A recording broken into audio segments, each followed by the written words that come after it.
So today I'm talking about a P0562 code, what it is and how you could go about fixing it. And so what is a P0562 code? Well, it's a system voltage low. And so what does this mean?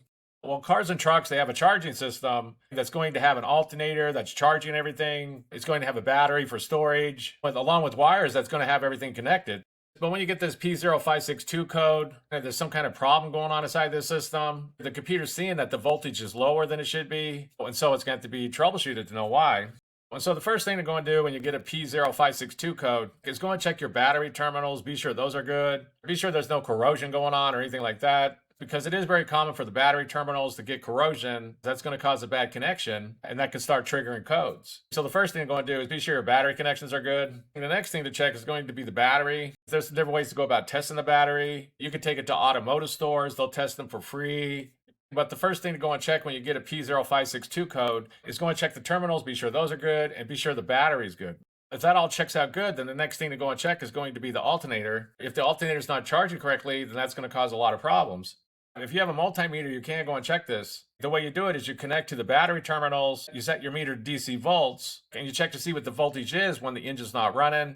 And then you start up the engine, and when the engine's running, the alternator should start charging. And when it does, it should put out roughly 13.5 to 14.5 volts, somewhere inside of that range. If it goes lower than that or higher than that, then that's going to be a problem. One thing to keep in mind is that many newer vehicles, they now have what's called a smart alternator, where the computer can vary the output based on what's going on inside the vehicle, what the load is. So it's a good idea to look up and see if you do have a smart alternator. And if you do, look up what the output should be. But if you have an older vehicle or you don't have a smart alternator, the voltage should be between 13.5 and 14.5 volts. And if it's not, then there's some kind of problem with the alternator.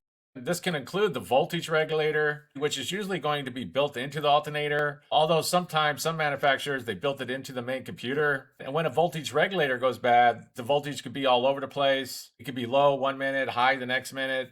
But if the battery's good, the battery terminals are good, then the next thing to go and test is going to be the alternator output. The next thing that could cause this is a bad battery sensor. Not all vehicles have these. Again, it's going to vary. But if you go check out your battery and you see like a little black box right at the battery terminals, then that's going to be a battery sensor that's reporting back to the computer the alternator output and different information like this. They're not always located like this. Sometimes they're located farther down. But if you do see something like this, then that's going to be a battery sensor. There's some different ways to go about troubleshooting if this sensor's gone bad. There's some good videos on that. I've made videos on that. But the next thing that could cause this is a bad battery sensor.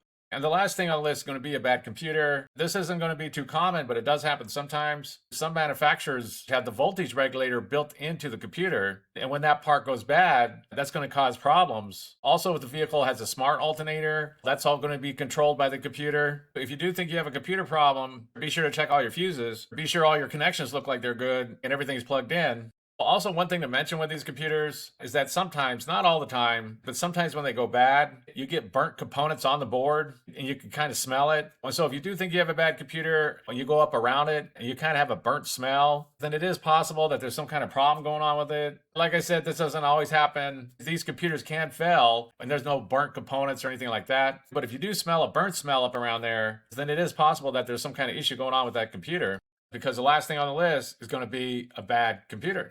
And so that's basically it. I just wanted to give a basic overview of how you go about fixing a vehicle with the P0562 code. If you have anything to add, please comment down below. If you have any questions, ask me. I'll try to answer them. If this video helps you, please click like, please click subscribe, and have a good day.